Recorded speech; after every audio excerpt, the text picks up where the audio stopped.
Once upon a time, a writer named Alan Wake began a harrowing adventure. It's a story about the light and the dark, bravery and fear, and of nightmare being conjured into reality. Oh, and thermoses. Lots and lots of thermoses.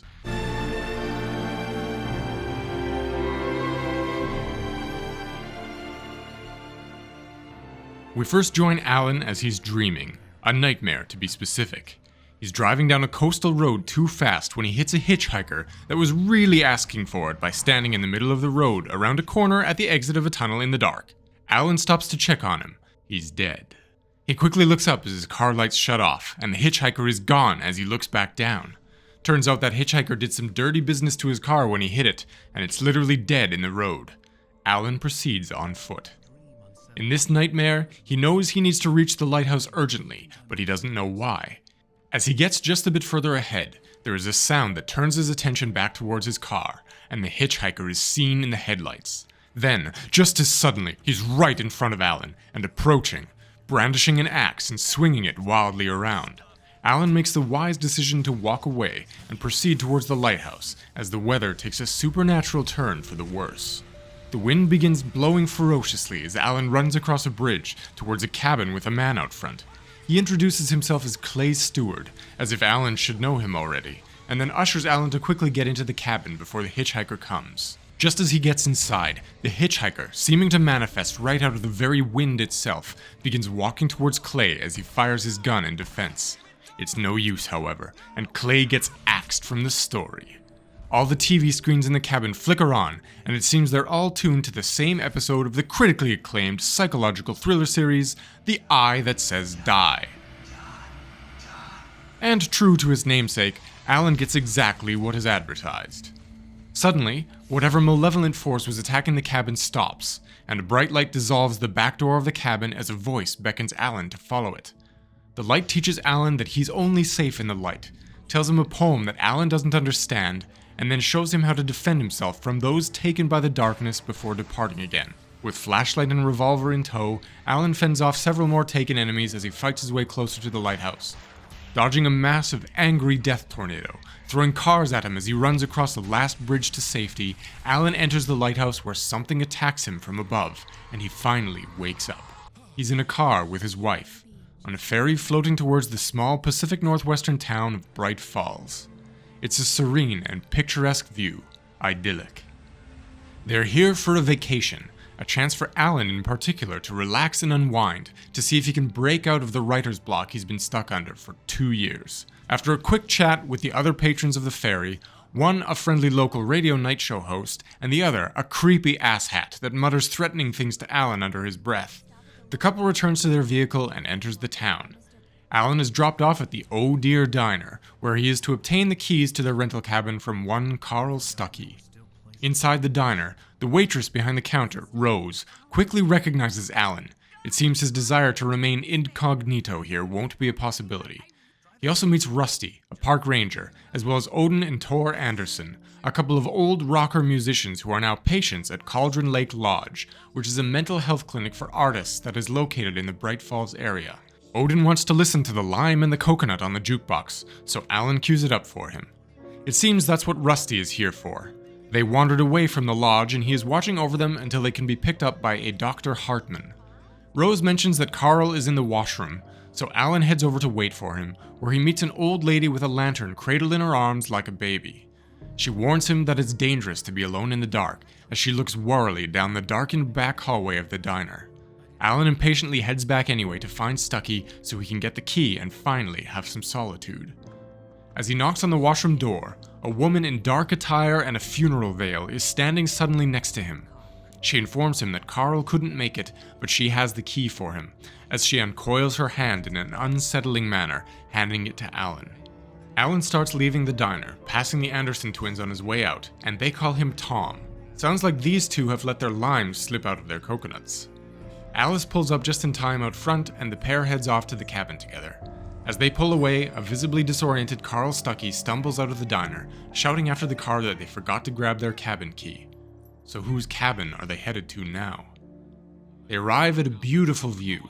The cabin is located on an island in the middle of a caldera lake. They head down and Alan looks for a generator nearby to get the lights turned on. Alice, it seems, has a not so insignificant fear of the dark. With the generator on, Alice calls her husband upstairs for a surprise. After blue-balling Alan to the nth degree, she says, while half-naked, that she's not the surprise, and that it's in the other room. It turns out she had a secret reason for bringing Alan out here. To have him try writing, and maybe talk to the doctor up at the lodge as well to help him. Alan doesn't take this well, and like a true asshole just yells at Alice instead of hearing her out and storms outside like a toddler in a tantrum. He trips, karma, and as he gets to his feet, the power shuts off in the cabin and Alice screams. But these screams aren't just of fear, they're of terror. Something else is wrong. Alan runs back to the cabin just in time to see Alice fall from the deck into the deep, clear, dark water of the Caldera Lake below. He dives in after her, and the darkness of the lake surrounds him. Alan wakes himself awake in the wake of a car crash he clearly wasn't mentally awake for. He has blood on his head, and his phone is dead, so he'd have to find help on foot instead. Alan sees a gas station in the distance that he sets as his goal. But he'll have to pass through some forest and an old logging yard on the way to get there, and it's pitch black. Shortly up ahead, Alan sees a similar light to the one with the voice from his nightmare earlier, but as he approaches, the light disappears and a single piece of paper flutters to the ground. Alan picks it up and sees that it's a manuscript page from the next book idea he was planning to write, but he hadn't written it yet. So how was it here? His name was there on the page as the author. What was going on? The page described being attacked in the woods at night by an axe-wielding maniac. Alan hopes this isn't foreshadowing, but that isn't even close to half of it. Alan enters the logging camp and sees a man up ahead. It's Stucky, but he has an axe, and he's rambling like a maniac. Oh dear, diner indeed. Alan runs ahead into a brightly lit office building, slamming the door behind him just as Stucky's axe slams through the door behind him. He finds a gun and a flashlight in here, as well as a phone, but as soon as he dials out, the power lines outside all get taken out and the line goes dead. The bulldozer out front powers itself up with nobody at the wheel and begins to move forwards, slowly pushing the office building off the cliff face it used to be safely sitting over. Alan makes it out the back door just in time and stumbles right into a group of loggers, clearly taken by the darkness like in his nightmare. He uses the skills he learned to flash his beam at them and destroy their dark protection, and then shoot them to finish them off. Behind the nearby storage building, with a trail of graffiti paint revealed by his flashlight leading the way, Alan finds a storage cache with some supplies underneath the drawing of what looks like a lit torch. What follows is the beginnings of what will soon become everyday life for poor Alan Wake, pressing onward towards his goal through the darkness and waves of taken, finding more pages along the way. The pages explain that a dark presence under the Caldera Lake had awakened when Alan arrived in Bright Falls, like a stuck fly tugging at strands of web, awakening the spider for its meal. There were also other events yet to pass, seemingly foretold in the pages of this manuscript. How could they predict what Alan was doing? Stucky was still following in the periphery, and Alan was sure he would soon make a more formal reintroduction. Stucky randomly screams out a rant about his top 3 favorite hot dog vendors, and Alan notes them down to try them out in the future at a safer time. Sure enough, as Alan reaches the final area of the logging yard before the gas station, Stucky shows his face, alongside a sordid crew of other taken loggers. Slowly but surely, he whittles away at the darkness until finally, Alan is free to take Stucky down. As the final bullets hit and Stucky fizzles away into embers, Alan is left wondering if this is reality or nightmare. Did he actually just murder all of those people? Reaching the safety of the lights of the gas station, Alan finds a sign indicating that the Deerfest festival that had been 2 weeks away when they arrived in Bright Falls was now only 7 days off. If that sign was to be believed, a week had completely passed by, missing from Alan's memory. Alan heads inside the station to find a TV set to turn on in front of him. On the screen, he sees himself at the desk in the study at the cabin, rambling about the darkness and how he needs to finish the story to save her. What is going on in this town? Alan finds a phone and calls the sheriff's office. He explains to her about the car accident and that his wife is missing. When he mentions they'd been staying in the cabin on Cauldron Lake, Sarah looks confused and responds that there is no cabin on Cauldron Lake. It was destroyed in an eruption in the 1970s. Sarah agrees to drive him past the lake to prove it before they head to the sheriff's office to get Alan checked out. They arrive at the lake. It stands empty.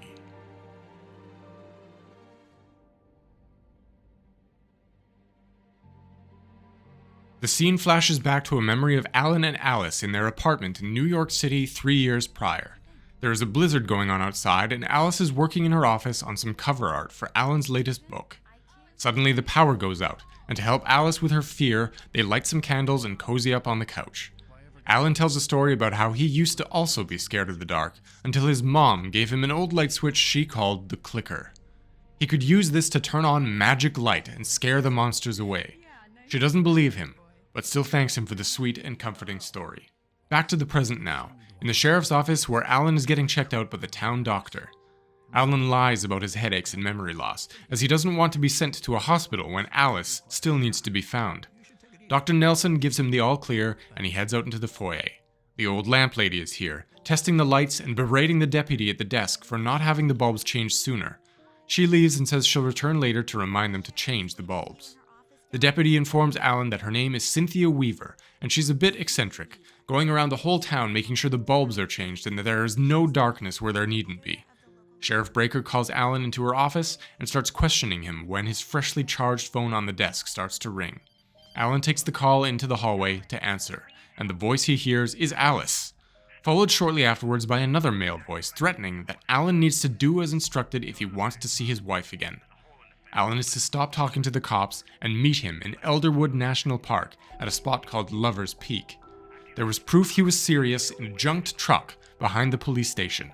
The caller hangs up and Alan heads out back to check the junker, and sure enough, Alice's driver's license is sitting there on the seat. Just then, Alan's phone rings again, but this time it's his agent, Barry Wheeler. He's frantic after not being able to reach either Alan or Alice for a whole week. He flew out to Bright Falls and is on his way to the police station now. Alan heads back up front to meet him, but Sarah Breaker and someone else is there instead. A big, smarmy asshole in a cardigan that screams, "Punch me, please," is talking to Sarah and the deputy. Apparently this is Dr. Hartman from the lodge, apologizing for Odin and Tor getting out of the clinic. Hartman reveals that he's the one that convinced Alice to bring Alan here to work. Sure enough, Alan delivers on what the cardigan was begging for and punches Hartman to the ground. Suddenly, the puffiest red coat you've ever seen walks into the station with Barry Wheeler inside of it. Dr. Hartman decides against pressing charges while Alan and Barry leave the station and drive up to Elderwood National Park. Alan tells Barry everything he knows. Barry thinks Alan is crazy, but upon hearing about the manuscript pages, his agent instincts kick in as he thought Alan was writing again, which means money. The pair reach Elderwood and head into the visitor center to meet Rusty and get the key for their cabin. They argued into the evening leading up to the midnight meeting time. Barry wanted to call the cops and to get help, and Alan didn't want to do anything against the kidnapper's instructions. Eventually, the time came for Alan to head out. He heads to the Lover's Peak trailhead near the visitor center, and the darkness is attacking it. Rusty is heard screaming in fear and for help. Alan runs inside the massive hole where the doors used to be and sees a blood trail leading up to Rusty, sitting weakly against the wall. Rusty hands him the key to the office. The breaker is in there to get the lights back on, the only way they'd be safe from the darkness. But when Alan reaches the office, there is an axe embedded in the breaker box, and more screaming resounds from Rusty at the visitor's center. Alan walks over, and sure enough, Rusty has been taken, and he's running around just like Stucky did.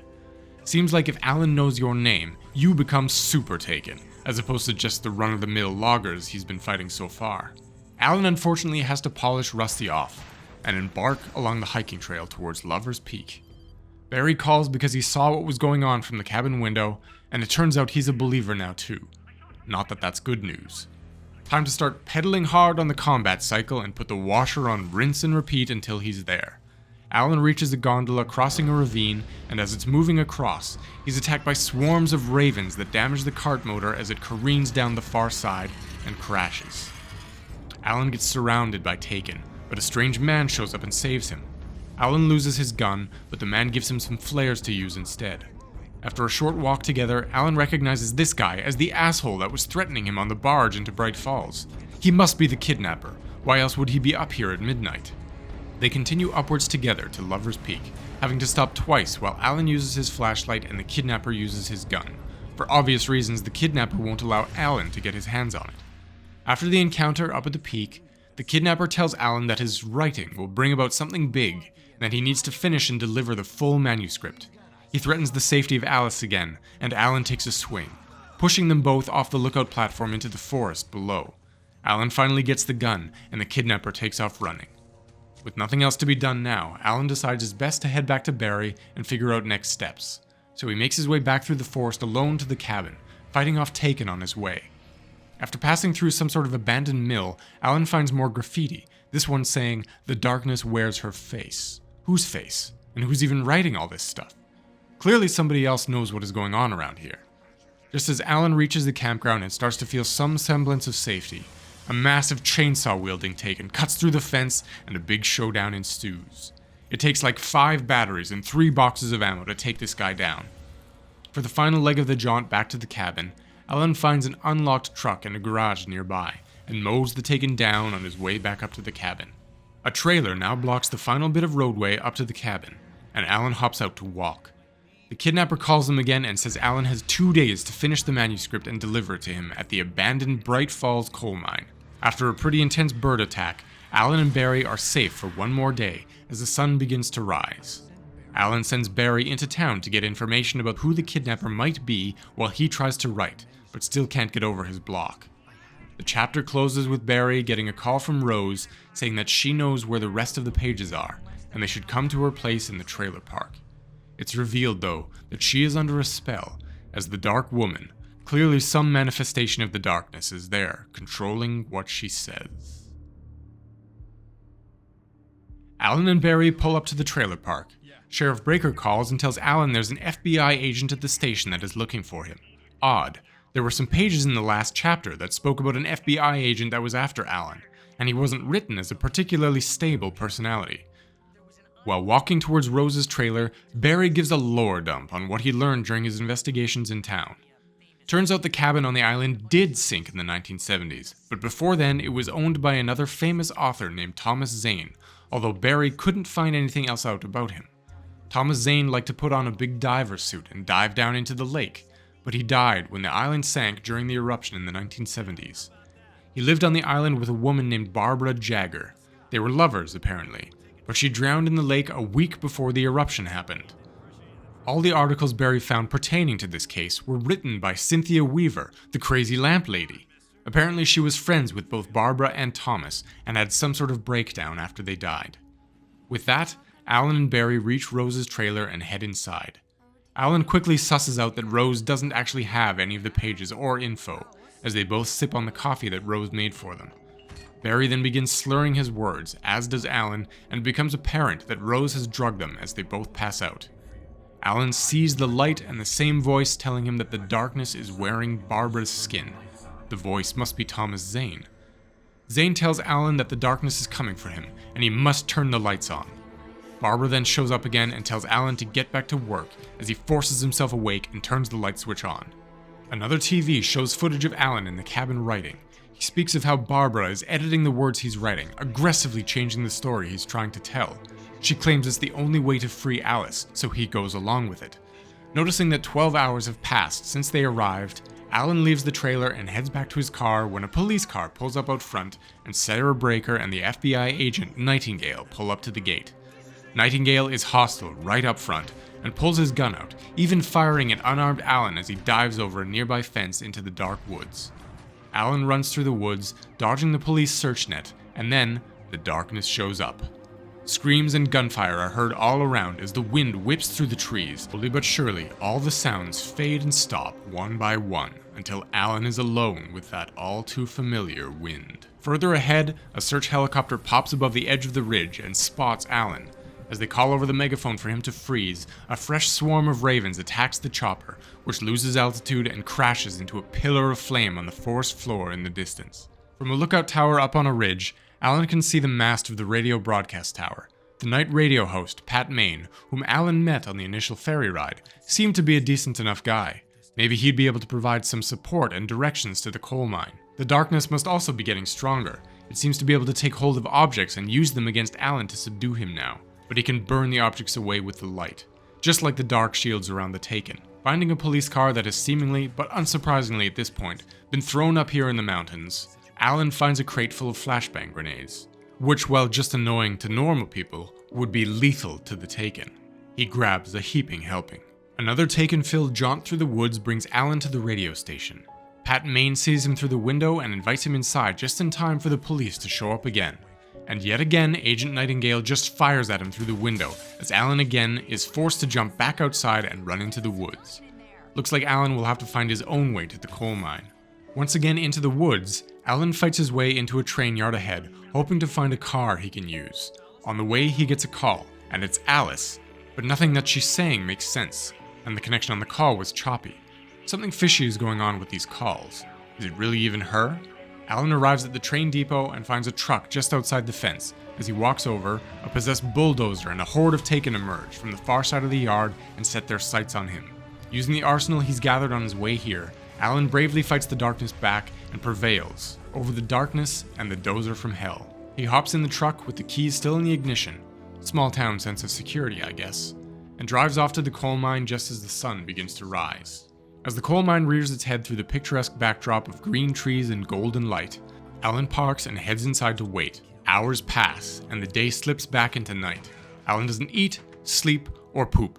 Ain't nobody got time for that. The kidnapper doesn't show up for the meet, and instead calls Alan at nightfall, telling him to meet at Mirror Peak, a short walk through the woods from the coal mine. Back on his feet, in the dark at night, Alan does what he does best, what he has to do, and fights his way to Mirror Peak as quickly as he can. At one point, near a train yard, Alan sees a literal tornado of darkness in the distance.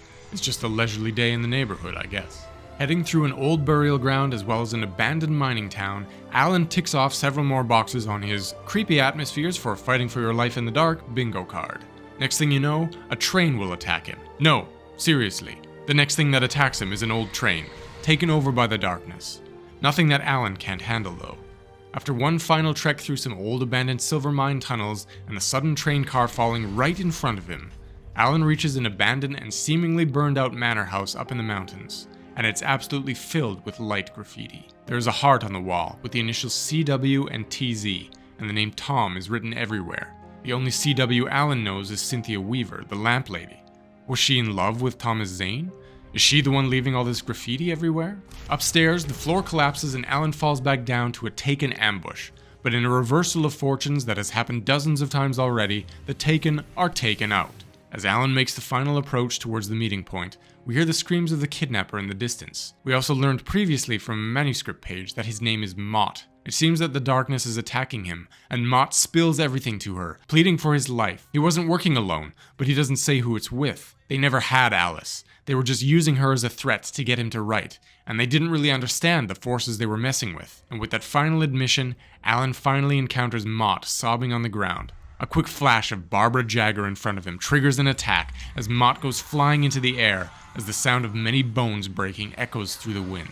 Alan is thrown off the viewpoint into the waters of Cauldron Lake below, lighting a flare as he falls to save himself from the darkness and danger he knows is down there. As he begins to black out and sink into the lake, an arm from a boat above reaches down to save him. Alan wakes up to see Alice standing over him, but her face suddenly morphs into Dr. Hartman. Hartman claims that Alan has had a psychotic episode and is now a patient in his clinic. Alan feels woozy, drugged. Despite Hartman's efforts, Alan doesn't trust him, which is probably wise, as there's certainly a disingenuous feeling about him. Hartman gives Alan a tour of the lodge to get him reacquainted with his surroundings after this supposed break with reality. Hartman comes across as smug and patronizing. He doesn't give off the impression that he cares about his patients in the slightest. In a quick stop outside at the lookout over the lake, Hartman tries to convince Alan that everything about his past exploits since Alice vanished in the lake is a delusion. She only drowned, and that Alan couldn't handle the grief. Alan looks out over the lake to where the cabin was when they'd arrived. He knows Hartman is lying. He can feel it. As thunder rumbles, teasing a coming storm, they head back inside and past some of the other patients until the tour reaches a rec room where Tor and Odin Anderson are sitting. The power flickers and Dr. Hartman leaves to investigate, but not before encouraging Alan to return to his room and to write. The Anderson brothers again refer to Alan as Tom, even including the Zane this time. So they clearly knew him, but why do they think Alan is Thomas? Are they just similar? They tell Alan that he should go to their farm, Valhalla, and find the truth that they've written down there somewhere. Odin hands Alan a manuscript page he's been hiding that reveals that Emil, Dr. Hartman's first name, was a writing assistant to Thomas Zane back when he was writing at the lake. Even back then, Hartman was encouraging Zane to write. One gets the impression this guy doesn't have any creativity of his own, so he's set up this clinic to wrangle up creative types and is trying to harness their power for his own through the lake. Don't think that plan is going to pan out, oddly enough. Seems the Anderson twins knew a fair amount about the powers of the lake as well, and how creative types like them, Alan and Zane, can harness godlike powers. Alan sets it in his mind that he needs to escape and get to the Anderson farm. He heads back to his room and passes a TV set where he again sees himself in the cabin, but the Alan on the TV is starting to get wise. He's been in the cabin writing the story for Barbara Jagger, for the darkness, and realizes that he's no closer to freeing Alice. He needs to write his own escape rather than helping her. He returns to his room to keep up the charade of playing along for Hartman and his muscle man, Nurse Birch. Sitting at his desk, there's a commotion back in the main hall, and Tor can be heard yelling through the hall. Apparently, he hit one of the female nurses in the head and knocked her out, and trapped Muscles in a closet. Alan takes the key to the office wing from the knocked out nurse and makes his escape. In the office wing, a photo of Hartman and Mott together confirms their connection, and a tape recorder in the office had a record of the initial call Alice made to Hartman to get his help to help Alan and their struggling marriage. Alan recognizes the words Alice used in the call. They were the ones spliced together and used in the fake phone calls to him. A wave of anger at Mott and Hartman, and guilt at his own behavior towards his wife, washes over him upon hearing the call. He needed to find Alice, save her, and make everything right. Who he finds is Barry, locked in a closet. They head into Hartman's office next door and find a stack of all the manuscript pages Hartman had been collecting. Combined with the ones that he took off Alan, they also find a gun. Hartman walks in, and Alan isn't hearing any of what he has to say. Suddenly, the darkness shows up, and Alan and Barry run out of the room and trap Hartman inside, to the whims of the darkness. Alan and Barry fight their way through the lodge and the grounds outside until they find a vehicle that can take them to the Anderson farm. As they drive down the highway near the farm, a rockfall hits their car as they careen off the road. Alan and Barry get slightly separated, and Alan loses his gun in the crash. They shout at each other from the cliff to the woods below, and Barry says that he's running ahead to the farm and that Alan should meet him there. Dodging poltergeist objects and taken with only a flashlight for defense, Alan reaches a cabin where he finds a shotgun. Upstairs is a television set where we can see Cabin Alan explain his plan to escape. He's going to write himself into the story as the protagonist to save Alice. He's going to write Thomas Zane into the story to help him escape. And thanks to the powers of the lake, everything he writes is going to come true as long as he stays true to the story. Alan finds a truck and continues to drive down to the Anderson farm. Walking the final distance down the road, Alan comes to a massive outdoor stage. The Andersons used to be rock stars after all. Barry runs out onto the stage screaming that a huge crowd of Taken are on their way, and the stage erupts with pyrotechnics, lights, and sounds. And what follows is a significantly more badass encounter with the Taken than any Alan has been through previously in this silent, windy woods. With the show wrapping up in a massive burst of fireworks, blowing the shit out of one of the outbuildings, allowing Alan and Barry to proceed towards the farmhouse itself. They pass through some other side buildings on the way there, and out into an open field as one last obstacle stands in the way. The farm's harvester springs to darkened life as it makes every attempt to mow Alan down. Mustering every burst of energy he can put into his flashlight beam, Alan wears the power down on the harvester until it bursts into ash. Reaching the farmhouse at last, Alan and Barry look around and find the fuse box to get the power turned back on. With the power restored, a record player in the living room begins to play. That seems to be the message that the brothers were telling Alan to find. To see your love set free, you will need the witch's cabin key. Find the lady of the light, gone mad with the night. That's how you reshape destiny. The lady of the light. That must be Cynthia Weaver. Alan and Barry decide to stay at the farm until daylight, and for some reason think it's wise to dip into the large collection of moonshine the Anderson brothers have stashed around their farmhouse. Apparently one of the key ingredients is unfiltered Cauldron Lake water. Alan passes out and begins to have a crazy dream, or more accurately, an unlocked memory of the events leading up to his missing week. He sees himself at the cabin, just as Alice screams, and watches himself dive into the water after her. The last memory he had of that night. Next, he sees himself swim back to the surface, to the dock, but Barbara Jagger is there, trying to convince Alan that Alice is safe in the cabin and that he should go upstairs and see. Once upstairs, Barbara Jagger tells Alan that Alice is dead, but he can write a story to bring her back. So Alan, in a trance-like state, touched by the darkness, begins to write. He writes for nearly a week before realizing that he's being tricked, just like it showed on the TV sets. He writes himself an escape plan, and Thomas Zane enters the cabin in his diving suit with his light and lets Alan have some time to flee. Thomas takes all the pages of the manuscript he's written so far. He's the one who's been leaving them around for Alan to find. Alan stumbles, half-conscious and still groggy from the darkness's influence over him, and reaches his car, where he drives, barely holding his head up, and crashes in the forest those few days ago. His missing time restored. At this point, Alan rustles from his sleep and stares down the barrel of Agent Nightingale's pistol. Night begins falling over Bright Falls. It's the eve before Deerfest, and Alan and Barry are sharing a jail cell inside the Bright Falls Sheriff's Station. All the manuscript pages are gone again, taken by Nightingale when he brought them to the station. Just then, both Nightingale and Sheriff Breaker enter the station, and Nightingale goes off about how the manuscript pages contain enough evidence to put Alan away for a long time. Alan gets a headache and a vision. Sarah goes in to see what's wrong, and Nightingale pulls out his gun as he stops short, recalling reading exactly this scene on one of the pages. He pulls it out of his pocket to read it, just as the darkness opens the back door of the station and pulls Nightingale off into the night to meet whatever fate at its hands. Sarah instantly asks Alan what she can do to help with whatever's going on here, and Alan mentions that they need to get to Cynthia Weaver. Apparently she lives up in the decommissioned Bright Falls power plant, and Sarah should be able to get the trio there quickly in the rescue chopper. Personally, with the bird attacks and the chopper we already saw go down earlier, it'd probably be safer to drive. But okay, let's get to the chopper. Sarah and Alan head out and leave Barry in the sheriff's office to do an errand for Sarah. There's an emergency contact list, and she asks him to call them all with the message, Night Springs. It sounds like a secret code for a secret society that Sarah's father, Frank Breaker, and other prominent members of the town are in. It also seems like what's been going on around here isn't exactly a new thing. Just one more mystery that needs to get unraveled. In the meantime, Barry keeps calling, and Sarah and Alan make their way through the town, fighting off Taken together as they go. Sarah is much better with her gun than Mott ever was. First stop in the town is the town hall building to get the keys for the chopper. After retrieving those, they step back outside to see Barry running down the street towards them, terrified. A truck and a school bus goes flying at him as he just makes it inside a store nearby.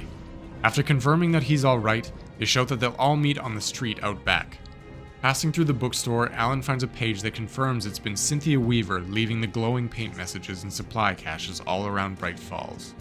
Apparently she's also been touched by darkness and saved by the light, just like Alan. More answers though, they just bring more questions. They see a flare fire off in the distance, just on the other side of the church, and after a huge wave of Taken out front, they pass through the church basement to find Barry on the other side, wrapped in Christmas lights with a miner's lamp helmet on his head. His flaming eye of Mordor, he calls it. Barry, you do you. Just up the hill is the landing pad for the helicopter. Sarah hops in to get the engine warmed up while Alan is tasked with holding off waves of the approaching Taken horde. It's a grueling fight, and the darkness literally throws everything in its path at Alan. But eventually Sarah yells for Alan to get aboard, and they all take off, only to get attacked by birds above the woods just outside the power plant, and Alan falls out of the chopper while Barry and Sarah fly off with birds hot on their tail. Well, I won't say I told you so. Hopefully they're alright. Alan has no choice but to proceed towards the power plant on foot. Passing through various outbuildings and electrical transformer yards, Wake fights his way onwards, being sure to watch out for the live electrical wires. Crossing a large rotating bridge and enduring yet another bird attack, Sarah and Barry fly over, and Sarah yells over a loudspeaker that they managed to shake the birds off and they're back to provide a moving light. Their assistance is short-lived, however, as the birds return. Wake reaches the power plant and recognizes the company logo as the same torch icon Cynthia Weaver had been using to signify her hidden caches. He enters the plant building and is blinded by a massive spotlight, while Cynthia yells at him to identify himself. Eventually, she hears him out and allows him to enter. She tells him the tool he needs to defeat the dark is in a place she built at the dam called the Well-Lit Room, but she won't travel outside to get there at night. They have to take an empty, lit water pipe from here. Unfortunately, the Taken have damaged the transformers in the electrical yard and the tunnel is dark. Alan needs to go out to reroute the power first. After a quick jaunt to the transformers through some more taken, Alan fixes the issue and returns to Cynthia. She tells him that she knew both Barbara and Tom back then, even had a crush on Tom and was envious of Barbara.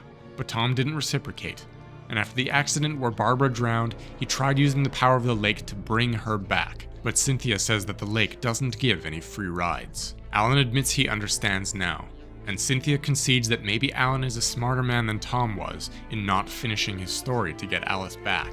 When Tom realized his mistake, he tried to take it all back by writing her, him, and everything he'd ever written out of the world. Cynthia says that now they're all just characters trapped in Alan's story and nobody will be free until the darkness is defeated. Alan asks how she knows all this, and Cynthia said it's because that's how Tom wrote it to happen. That he still talks to Cynthia through TV sets, from beyond and below. So does that mean Alan and Alice and everything that's happened leading up to this point have all just been ordained from Tom's original story to stop the darkness? It'll hurt your brain, but there should be some answers soon. Tom left a safeguard item behind in a shoebox that would help fight the darkness, and the pipe would take them to it. While walking through the pipe, Alan calls Barry and tells him to fly to the dam and meet him there. While on the phone, Barry screams, the call is dropped, and a deep, resonant boom is heard in the distance, outside of the pipe. Despite Cynthia's plea to have Alan stay focused and stay inside the pipe, he climbs out through an escape hatch to see what happened. Up top, he can see the flaming wreckage of the helicopter nearby. Cynthia shouts up at him that she'll stay in the pipe and meet him and the others at the dam as Alan heads off.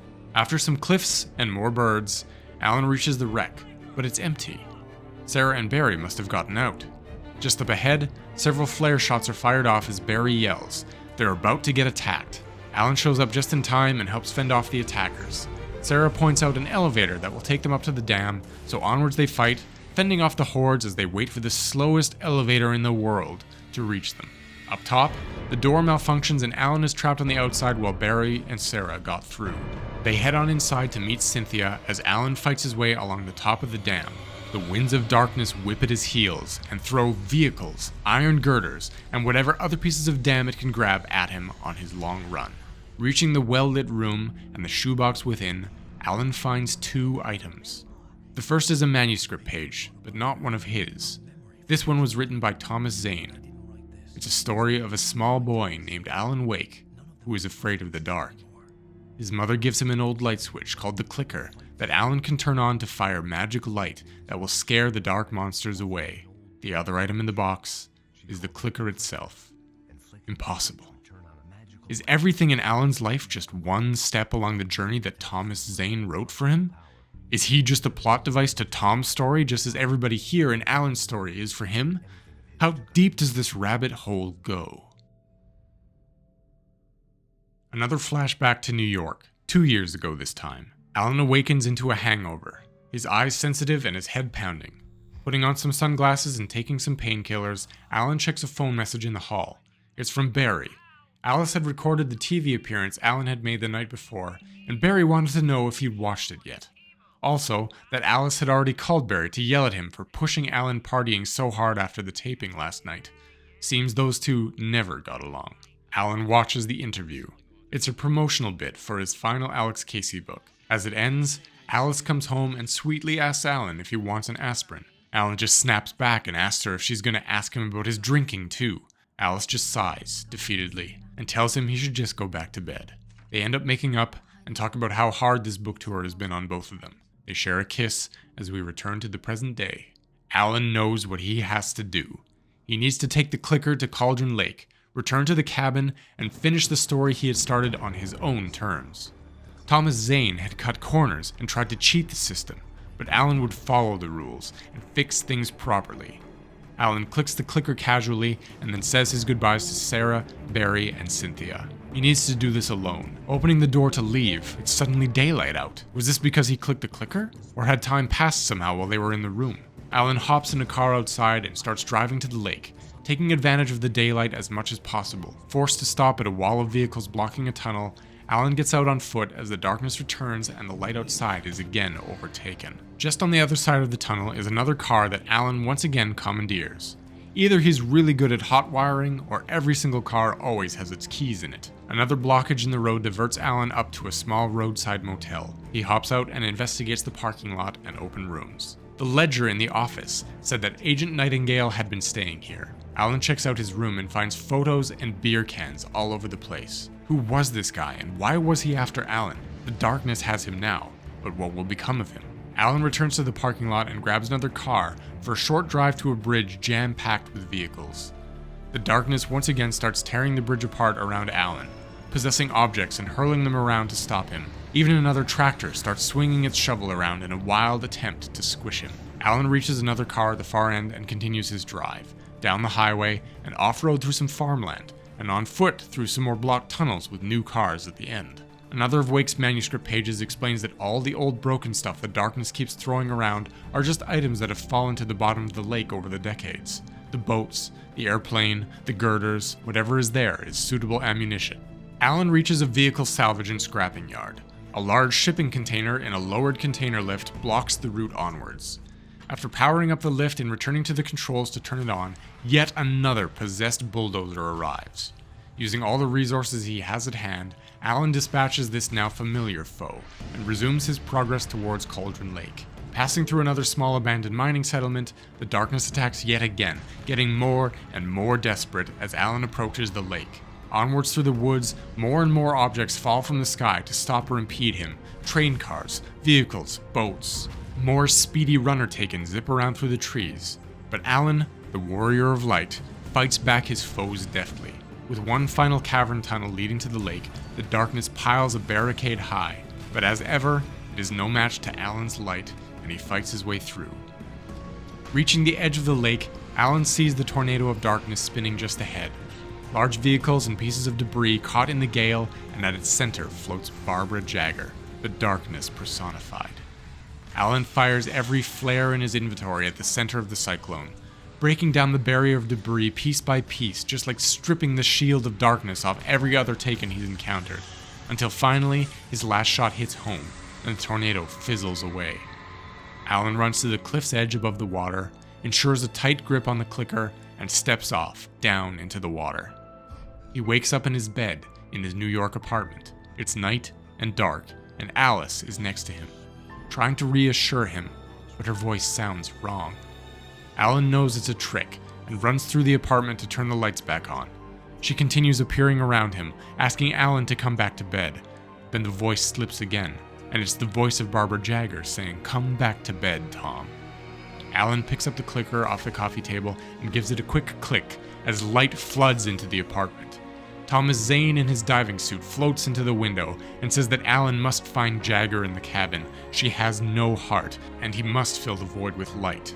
Suddenly, next to him appears a doppelganger of himself. Zane says he is known as Mr. Scratch, and the world will meet him while Alan is gone in the dark place. Alan works through the fog of the darkness, shining light on literal words that bring them into existence as the items they describe. The path he uncovers leads to the cabin on the lake. He hears the voice of Jagger talking to Zane after being taken over by the darkness and trying to trick him and seduce him. But the voices are those of Alan and Alice.